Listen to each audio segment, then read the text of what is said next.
Hello everyone, আসসালামু আলাইকুম। সবাই কেমন আছেন? আশা করি ভালো আছেন। আজকে নতুন একটা রান্না নিয়ে আসলাম। আমি চিংড়ি মাছ বেটে কচুরলতি রান্না করব। এখানে আমি যে চিংড়ি মাছটা বেটে রেখেছি, সাথে আমি রসুন একটু আদা বাটা করে রেখেছি।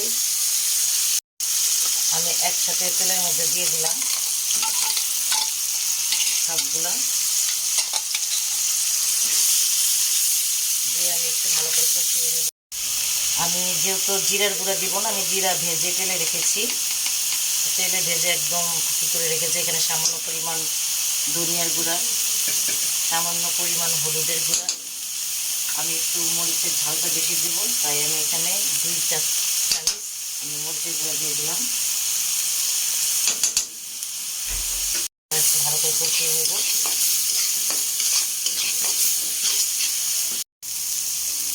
মশলা যাতে পুড়ে না যায়, তার জন্য আমি এখানে সামান্য পরিমাণ পানি দিয়ে দেবো। আর কোনো পানি দেবো না, এই পানিতেই আমি একদম কচুরলতিগুলো সহ রান্না করে নিব। তো ভালো করে আমার এই ঝোলের বলক এসে পড়লে আমি এখানে কচুরলতি দিয়ে দেবো। এই তো আমার ঝোলের বলক চলে আসছে। এর মধ্যে আমি দিয়ে দেব কচুরলতি।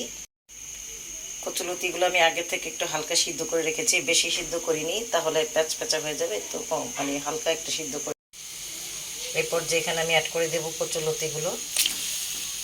যেহেতু এটা আমি বেশি সিদ্ধ করিনি, তাই একটু ঝোলের এখন এই মশলার সাথে এগুলো ভালো করে কষিয়ে নিব। তারপরে এটার সাথে আমি অ্যাড করে দিব লেবুর রস। আমি কাটার সময় আমার হাত চুলকায়নি, ধোয়ার সময় হালকা সামান্য হাত চুলকিয়েছিল, তাই আমি এখানে লেবুর রস দিয়ে দিব যাতে গলায় না ধরে। দেখতে থাকেন। আর রান্নাগুলো ওইভাবে যদি না করে থাকেন, একবারগুলো করে খাবেন। আসলে আমরা ঢাকায় এরা তো অনেকভাবেই রান্না করি। এই তো আমার লতিগুলো প্রায় সিদ্ধ হয়ে আসছে। আমি একটু ঢেকে দিয়েছিলাম ঢাকনা দিয়ে। এখন আমি এর সাথে অ্যাড করে দিব। হ্যাঁ, আর নাড়াচাড়া করা যাবে না, একদম গলে গেছে। এখানে আমি অ্যাড করে দেব লেবুর রস।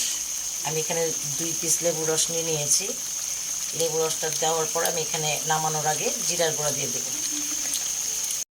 এত সুন্দর গ্রান বের হয়েছে, পুরো বাড়িটা গ্রানে ভরে গেছে। এই পর্যায়ে আমি এখানে দিয়ে দেবো জিরা গুঁড়া করে রেখেছিলাম, জিরার গুঁড়া দিয়ে দেবো। জিরার গুঁড়ো দিয়ে আমি নামিয়ে নেব। আমার অলরেডি হয়ে গেছে লতি রান্নাটা। এই তো আমার কচুরলতি তরকারি ফাইনাল লুক। আমার রান্নার ভিডিও কার কার ভালো লাগে, যদি ভালো লাগে অবশ্যই কমেন্টসে জানাবেন। আর আমার পেজে ফলো দিয়ে আমার সাথে থাকবেন। আর সবাই ভালো থাকবেন। আসসালামু আলাইকুম, আল্লাহ হাফেজ।